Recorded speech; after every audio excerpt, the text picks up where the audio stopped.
बहुत बड़ा अपशगुन हुआ।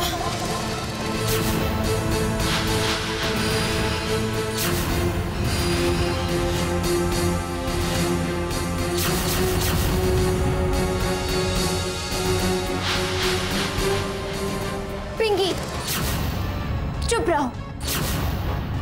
कितनी बार समझाना पड़ेगा तुम्हें? कुछ बोलने से पहले सोच लिया करो कि क्या बोलने जा रही हो।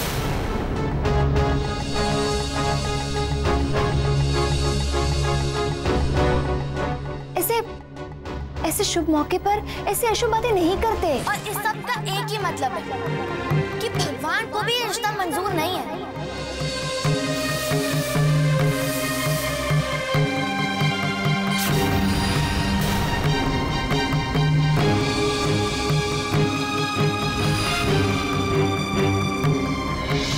पिंकी, जो रिश्ता भगवान खुद बनाते हैं ना, उसमें अपशगुन वपशगुन कुछ नहीं होता।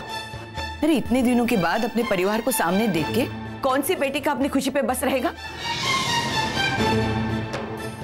ये तो किसी के साथ भी हो सकता है।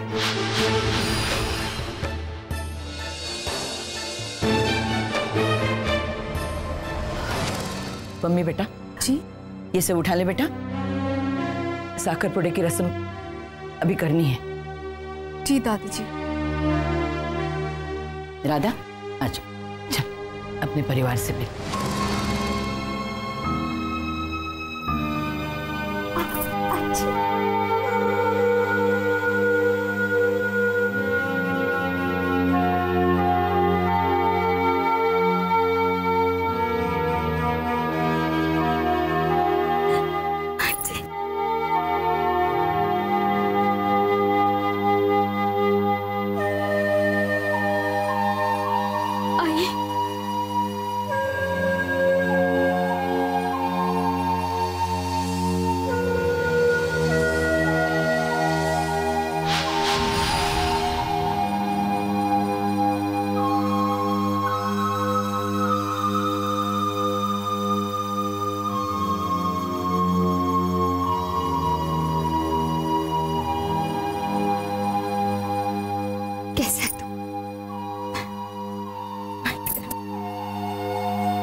तो इस मेघना का वास्ता भी इस राधा की फैमिली से है।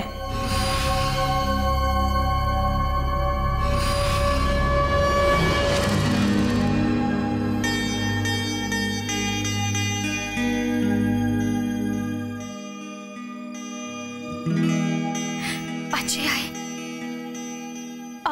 आप लोगों को कैसे पता चला कि मैं जिंदा हूँ और यह नासिक में इस परिवार में? श्लोक है ना, वो हमें यहाँ लेके आए हैं।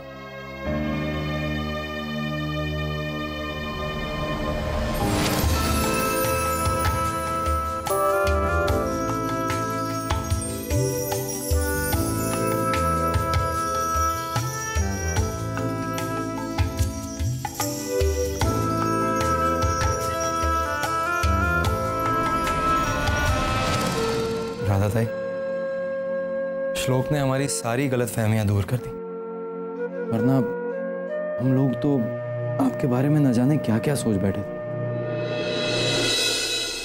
लेकिन बातें तो होती रहेंगी। इस वक्त हम रस्म पूरी करें।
जी आओ।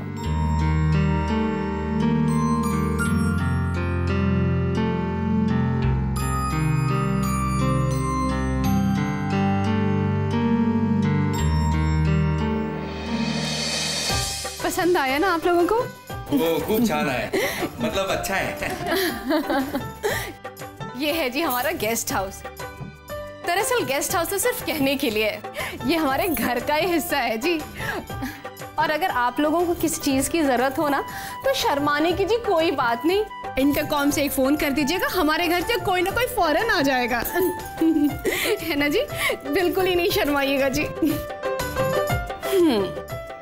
और राधा, तू भी मेरी एक बात ध्यान से सुन ले। सगाई की रस्म तो हो गई है ना, अब तुझे और श्लोक को आपस में बिल्कुल ही नहीं मिलना है। ये शादी का रिवाज है ना?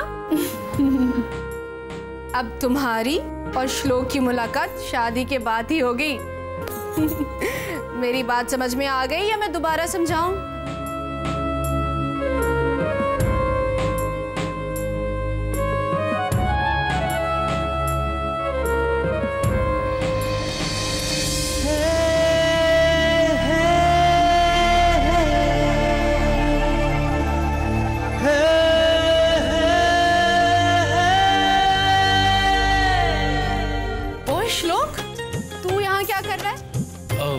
मम्मी भाभी, मैं तो राधा का बैग लेकर आया था।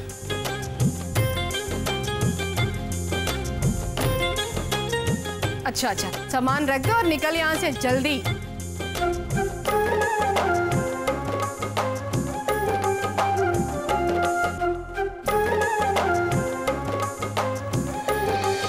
ओए श्लोक, तुम्हें याद है ना मैंने क्या कहा था? मेरी बात हिंदी में समझ में नहीं आती तो मराठी में समझाऊं तुझे? मम्मी भाभी, बस जा रहा हूं ना, एक बार मेहमानों से तो मिलो। अच्छा ठीक है, कर लो जी। मुझे उम्मीद है आप सब यहाँ आराम से रहेंगे। किसी चीज की जरूरत हो तो बता देना। आधी रात को भी अगर किसी चीज की जरूरत पड़े ना तो वो इंटरकॉम है, मुझे फोन कर दोगी तो मैं फौरन आ जाऊंगा, कभी भी। क्योंकि जी आगे वाला बंगला हमारा ही है, ठीक है? आपको कभी भी किसी भी चीज की जरूरत पड़े तो हमें बुला लीजिएगा। ये बात मैंने बता दी है। एक्शन रिप्ले करने की कोई जरूरत नहीं। लोग चले यहाँ से। हाँ, बस जा ही रहा हूं मम्मी भाभी।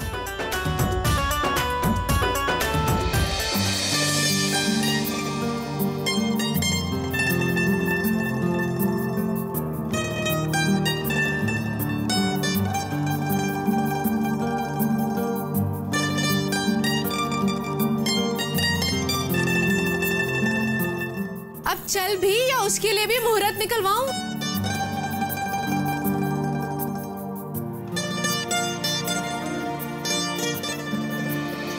ओ श्लोक, जरा रुकना। हाँ बोलिए ना। सामान यहीं रख के जाएगा या इसको रखने के बहाने फिर से आएगा?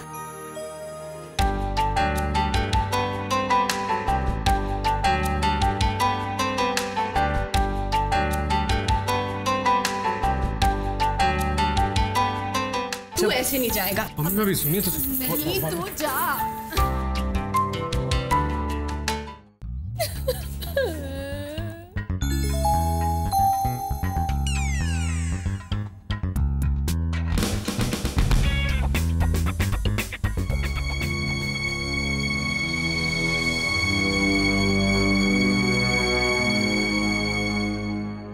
मेघना को जब राधा ताई के ससुराल वालों ने देखा तो उनके एक्सप्रेशन से ही मैं समझ गई थी कि कुछ गड़बड़ जरूर है।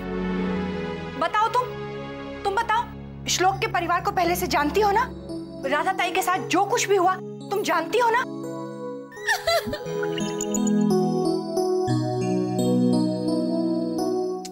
अविनाश, पूछिए ना इससे। वो सोनालिका नेरुलकर वही है ना जो इससे फोन करती थी? बताओ सच क्या है?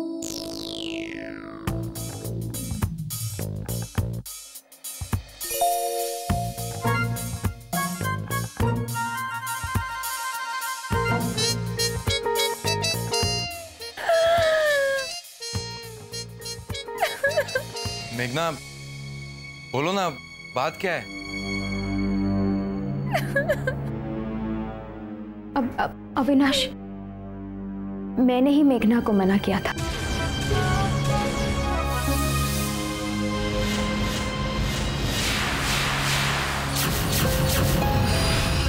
क्या आपने सचमुच मेघना को ये कहा था? हाँ, मैं अपनी वजह से आप सब लोगों को परेशानी में नहीं डालना चाहती थी। अगर आप लोगों को पता चलता कि मैं यहाँ हूँ तो आप जरूर मिलने आ जाते। और उस वक्त पुलिस का भी बहुत सख्त पहरा था आप लोगों पर। शायद आप लोगों का पीछा करते करते वो यहाँ तक आ जाते, इसलिए मैंने मेघना को मना कर दिया था। मुझे किसी से कोई गिला नहीं है, ना ही कोई शिकायत है। जो भी हो, जो हो गया सो हो गया। बीती बातें याद करने से कोई फायदा नहीं। मेरी खुशियों में मेरा परिवार मेरे साथ है, इससे बढ़कर और कोई बात हो ही नहीं सकती।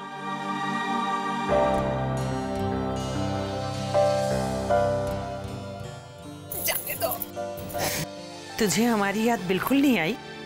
मेरी जिंदगी का एक पल भी ऐसा नहीं गया जिसमें आप लोगों की याद शामिल ना हो। बहुत अकेली पड़ गई थी, दूर आ चुकी थी आप लोगों से। जब पीछे मुड़कर देखा, कोई नहीं था। बेटा, हमें भी तुम्हारे बिना खुशी का एक पल भी नसीब नहीं हुआ।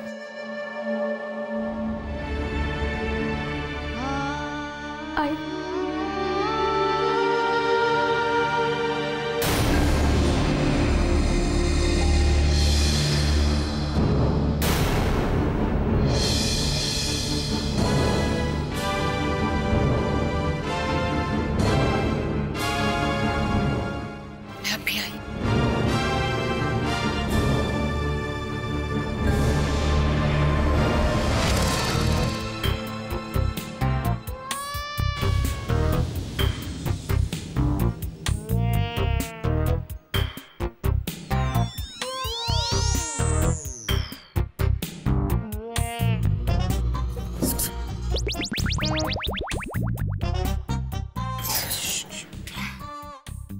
हेलो, आप दोनों क्या खड़े रहकर चोरी चोरी चुपके चुपके फैमिली ड्रामा देख रही थी? हाँ, वो हम तो इसका मतलब है कि यहाँ काली माता के दर्शन हो रहे थे जो आप लाइन में खड़ी थी।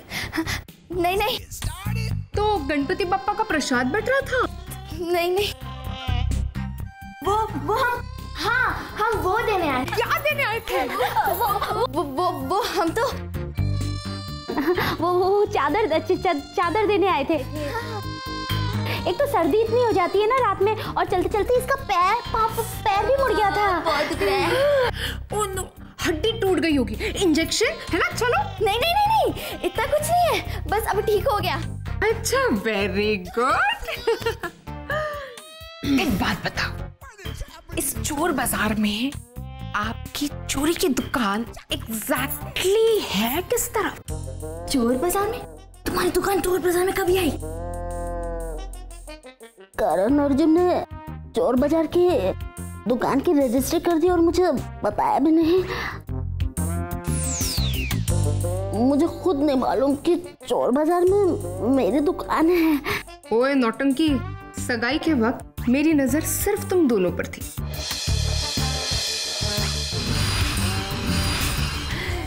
तुम सारा सामान अपनी पोटली में जो डाल रहे थे, तब भी मैं समझ गई थी कि तुम्हारी चोरी के सामान की दुकान है। आई थिंक आपको कोई गलतफहमी हो गई है। नहीं, मुझे कभी गलतफहमी नहीं होती। और पता, गलतफहमी को यकीन में बदलना मुझे अच्छी तरह से आता है।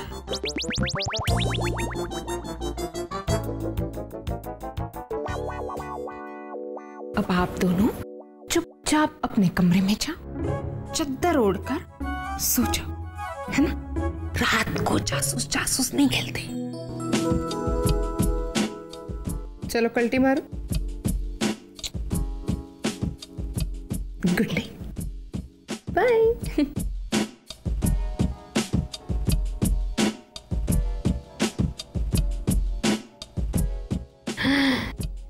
हे भगवान, इस घर में तो चींटियों के भी पर निकला है।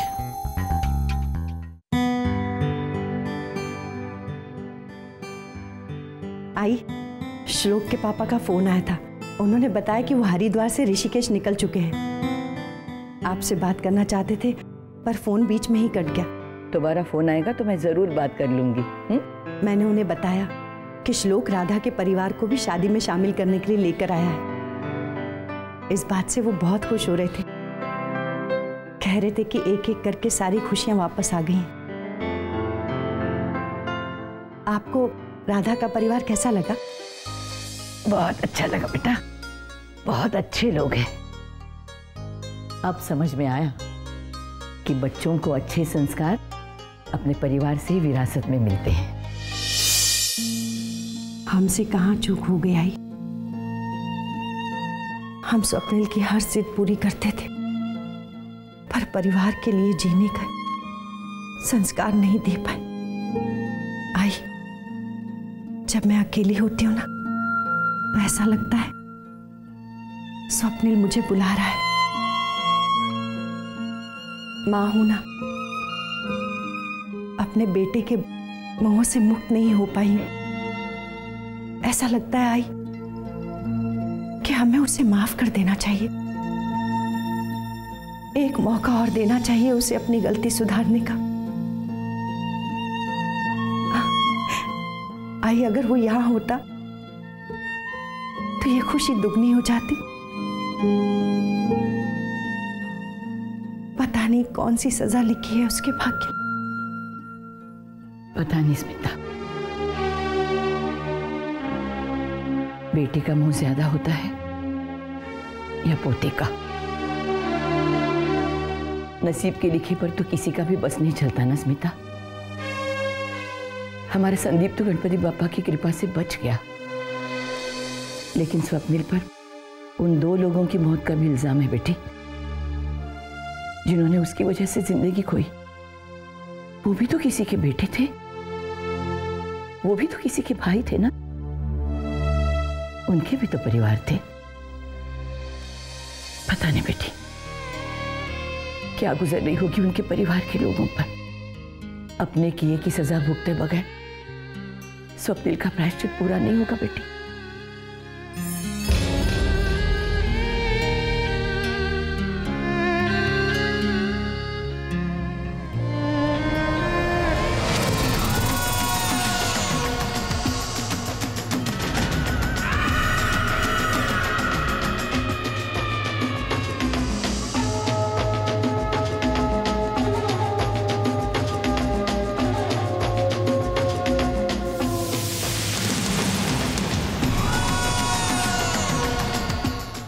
पता नहीं इस राधा की बच्ची ने इस नेरूरकर परिवार को कौन सी घुट्टी पिलाई। इतना बड़ा अपशकुन होने के बाद भी उन्होंने साखरपुड़ा की रस्म पूरी होने दी। लेकिन दीदी, मैंने अपशकुन के बारे में जो जो भी याद किया था वो सब सुना दिया, लेकिन फिर भी उन्हें कोई असर ही नहीं हुआ। और दीदी, वो जो राधा का भाई था ना, बंदर जैसी शक्ल का, अरे वो कुछ गलत फहमियों की बात कर रहा था और उसकी वो बात उसकी एक बीवी ने ऐसे काट दी जैसे काली बिल्ली रास्ता काट जाती है।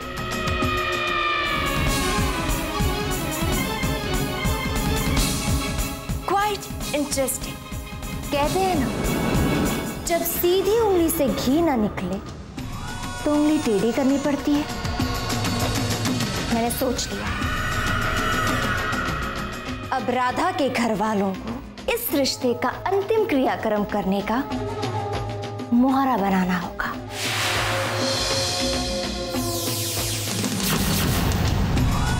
लेकिन कैसे दीदी? तुम दोनों राधा के पूरे परिवार पर नजर रखना, बाकी का काम मेरा है। अब देख, मेरा अगला वार खाली नहीं जाएगा। अब राधा का परिवार राधा की बदनसीबी की वजह बन जाएगी, वजह बन जाएगी, वजह बन जाएगी।